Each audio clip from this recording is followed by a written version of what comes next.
ఉంటుంది. ఏపీ సర్కిల్లో ఇప్పుడు పిఏకు ఆర్ఎంఎస్కే ఉంది అనుకుంటే మీరు యూ టు గివ్ ప్రిఫరెన్స్ అనుకుంటే మీరు సార్టింగ్ అసిస్టెంట్కి ఇవ్వవచ్చు అండి.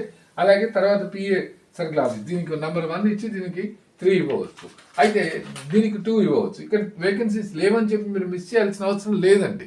మీరు దానికి కూడా సెకండ్ ప్రిఫరెన్స్ ఇవ్వవచ్చు. ఇచ్చి మీరు తర్వాత డివిజన్స్ మీకు ఎక్కడైతే డివిజన్స్లో వేకెన్సీస్ వస్తాయని మీరు భావంతో ఉన్నారో, లేకపోతే మీరు ఎక్కడ వచ్చినా పర్లేదు మా నియర్ బై ఉన్నటువంటి వేకెన్సీస్కు మేము అప్లై చేసుకోవడం మంచిదని భావిస్తారో మీరు అప్లై చేయడం కరెక్ట్ అండి. ఇక్కడ వేకెన్సీ పొజిషన్లో పిఏ రాలేదని చెప్పి మీరు వదిలేస్తే మన నోటిఫికేషన్లో ఒక పాయింట్ ఏమి ఇచ్చారంటే మీరు ఇప్పుడు ఈ పిఏ పోస్టులకు తెలంగాణ సర్కిల్లో అప్లై చేసామండి, ఇక్కడ కూడా లేవని చెప్పి మీరు వదిలేసారు. పోలేండి, మీరు ఆర్ఎంఎస్కి అప్లై చేశారు. చేసినప్పుడు ఇక్కడ ఆదిలాబాద్ డివిజన్కు ఒకతను అప్లై చేశారండి, 2-3 అప్లై చేశారు. ఇక్కడ ఆదిలాబాద్ డివిజన్కు పిఏ దీంట్లో క్యాడర్లో సర్కిల్ దీంట్లో వీళ్ళు ప్రిఫరెన్స్లో 1 ఇచ్చారు. కానీ ఆదిలాబాద్ డివిజన్ ఈయన ఛాయిస్లో తీసుకోలేదండి. నేను అంత దూరం పోను ఏదో ఒక భావనతో తీసుకోలేదు. అయితే మీరు ఇప్పుడు అన్ని మీ మెరిట్ అంతా ఆర్డర్ ఆఫ్ మెరిట్ మీరు రాసేటప్పుడు అంటే వాళ్ళు క్యాలిక్యులేట్ చేసి రిజల్ట్ ఇచ్చే ముందు ఆర్డర్ ఆఫ్ ప్రిఫరెన్స్లో 114కి వచ్చి మీరు ఆగిందండి. నెక్స్ట్ వాళ్ళు ఆదిలాబాద్ వేకెన్సీని ఫిలప్ చేసుకోవాలి.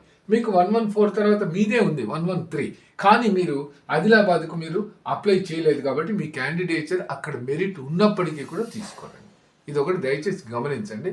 మీరు ఏ డివిజన్కు అప్లై చేయకపోయినా అంటే ఒక డివిజన్ మీరు అప్లై చేయకపోయినా ఆ డివిజన్కు మీ మెరిట్ అక్కడ కరెక్ట్గా యాప్ట్గా అక్కడికి వచ్చేటప్పటికి మీరు ఆ డివిజన్కి అప్లై చేసుకోకపోతే మీ దిగువన ఉన్న వ్యక్తికి అప్లై చేసుకున్నట్టుకి ఇస్తారండి, మీ మెరిట్ పోతుంది. అట్లాంటిది ఇక్కడ క్లారిఫికేషన్ అయితే నాకు అర్థమైందని క్లియర్గా ఇచ్చారు. కాబట్టి మీరు అన్ని డివిజన్స్కును అప్లై చేయండి.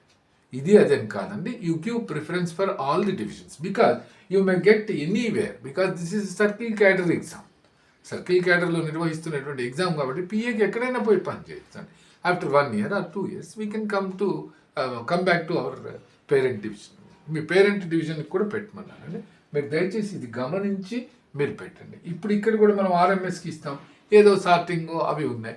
అక్కడ మీరు దానికి సార్టింగ్ నేను పోను, ఆర్ఎంఎస్ జెడ్ డివిజన్లో నాకు మామూలుగానే ఉన్న చోట నేను చేస్తాను, అంతకంటే ప్రిఫరెన్స్ లేదంటే మీరు దీంట్లో మెరిట్ వచ్చినప్పటికి కూడా మీకు ఆర్ఎంఎస్కు మీరు అప్లై చేయలేదు కాబట్టి ఆ వింగ్కు మీకు కన్సిడర్ చేయరు.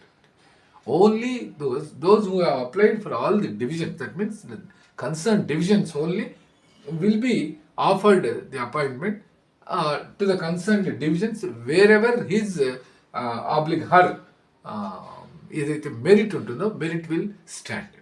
మెరిట్ ప్రకారం అందరికి తీసిన తర్వాత అలా దాన్ని ఇచ్చేస్తారండి. దయచేసి మీరు ఏ ఫామ్స్ మీకు దీనికి అటాచ్ చేయమన్నారు, అపాయింట్మెంట్ ఆర్డర్ కానీ లేకపోతే మీ కమ్యూనిటీ సర్టిఫికేట్ కానీ డేట్ ఆఫ్ బర్త్ సర్టిఫికేట్ కానీ ఏదైతే ఉన్నాయో అవన్నీ ఎన్క్లోజర్స్ ఇచ్చి మీరు 1-2-3 రోజులు ముందే 3rd July వరకు ఆగకుండా ముందే మీరు 30th లోపల 29th లోపల అన్ని రెడీ చేసుకొని మీరు ఎవరికైతే సబ్ డివిజన్ వైజ్ పంపాలా హెడ్ ఆఫీస్ నుంచి ఇవ్వాలా వాళ్ళు కరెక్ట్గా కనుక్కొని ఇన్ టైం అప్లికేషన్ సబ్మిట్ చేయండి.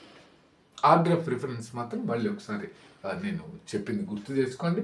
ఇక్కడ మీరు ఇచ్చిన ఈ 3 ఫస్ట్ ప్రేయర్లో ఆర్డర్ ఆఫ్ ప్రిఫరెన్స్ ఇవ్వాలి. తర్వాత మీరు ఏదైతే నెంబర్ 1 ఇస్తారో దానికి సంబంధించిన డివిజన్స్ అని చేశారు, ఏదైతే 2 ఇస్తారో దానికి సంబంధించిన, అలాగే 3 ఇచ్చారో దాన్ని రాయండి. ఇక్కడ వేకెన్సీస్ లేవని మీరు అనుకోకండి, వేకెన్సీస్ వస్తాయనేది నాకు పూర్తి విశ్వాసం ఉన్నది. ఇంకా తెలంగాణ సర్కిల్లో కూడా ఇంకా వేకెన్సీస్ పెరిగే అవకాశం ఉన్నది అనేది ఇది ఒక మాహితి. ఇది దయచేసి నేను చెప్పదలుచుకున్నదని. ఈ ఫార్మాట్ అందరి దగ్గర ఉంటుంది, అందరికీ ఈ ఫార్మాట్ మనకు అప్లికేషన్తో పాటు పంపించారు. మీ హెడ్ ఆఫీసులకు లేకపోతే మీ ఎస్ఓలకు ఎక్కడ వచ్చినా మీరు ఇది ప్రింట్అవుట్ తీసుకొని మీరు దీంట్లోనే కరెక్ట్గా చూసుకొని ఎలా అయితే ఫిలప్ చేయమన్నారో what are the instructions given అది దయచేసి చూసుకొని మీ కమ్యూనిటీ కానీ మీ డేట్ ఆఫ్ బర్త్ కానీ ఎవ్రీథింగ్ షుడ్ బి చేసుకోవచ్చు. జీడిఎస్ మేము అప్లై చేసుకోవచ్చు అంటే చేసుకోవచ్చు అండి. 5 years సర్వీస్ అంటే 17/6/2022 ఆఫ్టర్ వాళ్ళకి 8 years, before that 5 years service అన్నారండి. 40 years ఏజ్ లోపల ఉండాలి, ఇంటర్మీడియట్ క్వాలిఫికేషన్ ఉండాలని కూడా మన నోటిఫికేషన్లో ఉంది. ఇది ఎవ్రీ ఇయర్ జరుగుతున్నటువంటి ప్రక్రియ. కానీ ఇక్కడ ఏదైతే ఈ మనకు కేటగిరీ దీంట్లో ఇచ్చేటప్పుడు ఎలిజిబుల్ ఉన్నటువంటి పోస్ట్ మెన్ అండ్ ఎంటీఎస్ వాళ్ళు ఎవరైతే అపియర్ అవుతారో వాళ్ళందరితోనే ఫస్టే వేకెన్సీస్ని ఫిలప్ చేస్తారు. ఒకవేళ ఫిలప్ చేసి అప్పటికి ఆ వేకెన్సీస్ ఇంకేమైనా మిగిలితే అక్కడ క్వాలిఫై అయిన వాళ్ళు లేకపోతే అప్పుడు మీ దాకా రావచ్చండి. There is no guarantee that GDS will definitely get appointment అనేది మనం వీ కాంట్ కన్ఫర్మ్. ఎందుకంటే వీళ్ళందరికీ వేకెన్సీలు పోయిన తర్వాత మీకు వస్తుంది రాదని చెప్పలేము, because there is no separate quota among these vacancies for GDS. అదొకటి.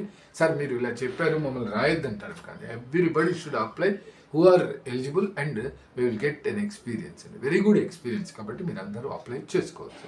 ఇక తర్వాత ఈ పిఏఎస్ఏ క్యాడర్కు సంబంధించి మాకు ఏమైనా ఆన్లైన్ క్లాసెస్ ఉన్నాయని అడుగుతున్నారండి. మన 1 వీక్ బ్యాకే స్టార్ట్ చేసండి. ఇది పిఏఎస్ఏకి సంబంధించి. అది మనకు 17వ తారీఖు లేదా 16వ తారీఖు జూలై వరకు కంటిన్యూ అవుతుందండి, 1 మంత్ వరకు. ఏదైతే 21వ తారీఖు మనకు ఎగ్జామ్ ఉంది.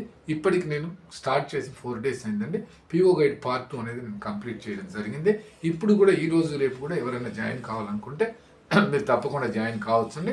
ఆ పిఓ గైడ్ పార్ట్ 2 నేను ఏదైతే చెప్పానో దాన్ని నేను మళ్ళీ మీకు ఈ డేస్లోనే కవర్ చేసేస్తానండి, ఎక్స్ట్రా క్లాస్ పెట్టి. If you are anybody is willing you can contact to my numbers. Everybody knows my numbers అండి. 8341168125 and moreover and the number is 9640298673.